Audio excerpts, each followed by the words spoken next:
अस्सलाम वालेकुम dear students. आज का हमारा टॉपिक है पॉलीसैकेराइड और ये टॉपिक बेसिकली मैक्रोमोलिक्यूल्स के चैप्टर से है और इससे पिछली जो वीडियोस हैं, पिछले जो लेक्चर्स हैं वो हमारे डिफरेंट दोस्तों ने रिकॉर्ड किए, तो हम उसी सीरीज़ को नेक्स्ट कंटिन्यू करेंगे। पॉलीसैकेराइड्स का थोड़ा सा इंट्रोडक्टरी पार्ट इस वीडियो में हम देखेंगे और उसके बाद फर्दर पॉलीसैकेराइड्स की जो क्लासिफिकेशन है डिफरेंट तरह की, फॉर एग्जांपल स्टार्च, सेलुलोज और ग्लाइकोजन, उस पर फर्दर वीडियोस पे बात करेंगे इंशाल्लाह।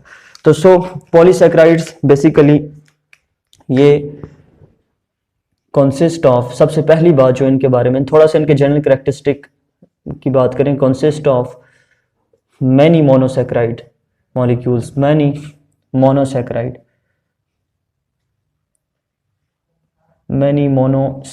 मॉलिक्यूल्स। अब मैनी मोनोसैकेराइड्स का मतलब क्या है? मोर देन 10, क्योंकि 10 तक हमने पढ़ा था कि 10 तक ओलिगोसैकेराइड्स आते हैं, जो उससे हायर सैकेराइड्स होते हैं उनको आप पॉलीसैकेराइड्स बोलते हैं। तो ये मोर देन आप लिखेंगे मोर देन 10, ठीक है। 10 से ऊपर जितने भी हैं वो पॉलीसैकेराइड्स हैं। उसके बाद दूसरे नंबर पे इनकी जो खास बात है वो ये है कि दे आर टेस्टलेस, इनका कोई स्पेसिफिक टेस्ट नहीं है, टेस्टलेस।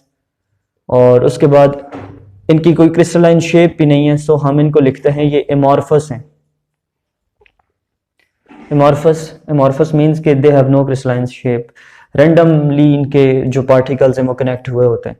और उसके बाद एमॉर्फस शेप के बाद सॉल्युबिलिटी पे अगर हम बात करें, not insoluble in water, insoluble in water. अच्छा, तो अब ये जी पॉलीसैकेराइड, पॉली का मतलब होता है मैनी और सैकेराइड मतलब मैनी शुगर्स, मतलब जो many monosaccharide molecules many monomers की कॉम्बिनेशन से मिलकर बनते हैं, इनको बोलते हैं पॉलीसैकेराइड। सो अब जरा इनकी एग्जांपल्स की अगर हम बात करें तो इनकी एग्जांपल्स में जो कॉमन एग्जांपल्स हैं वो आ जाती हैं 3। कौन सी एग्जांपल्स हैं जी? वो 3 एग्जांपल्स कौन सी हैं? सबसे पहले हमारे पास है स्टार्च, और स्टार्च के बाद है जी ग्लाइकोजन, ग्लाइकोजन के बाद है जी cellulose. Glycogen, starch and cellulose, ये 3 पॉलीसैकेराइड्स हैं। और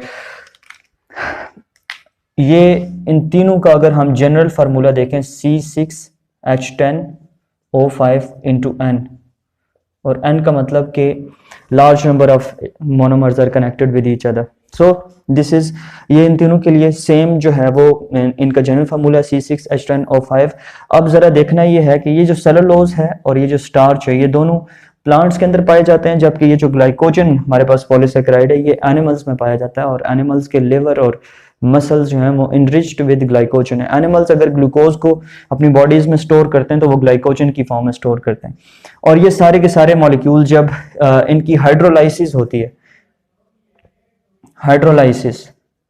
हाइड्रोलाइसिस होगी तो ये ग्लूकोज मॉलिक्यूल्स ही जनरेट करते हैं अपॉन कंप्लीट हाइड्रोलाइसिस, ठीक है। सो अगर ये ग्लूकोज मॉलिक्यूल जनरेट करते हैं, जो भी इनके मोनोमर्स हैं सबकी नेचर सेम है, तो इसी वजह से हम इनको बोलते हैं ये होमोपॉलीसैकेराइड्स हैं।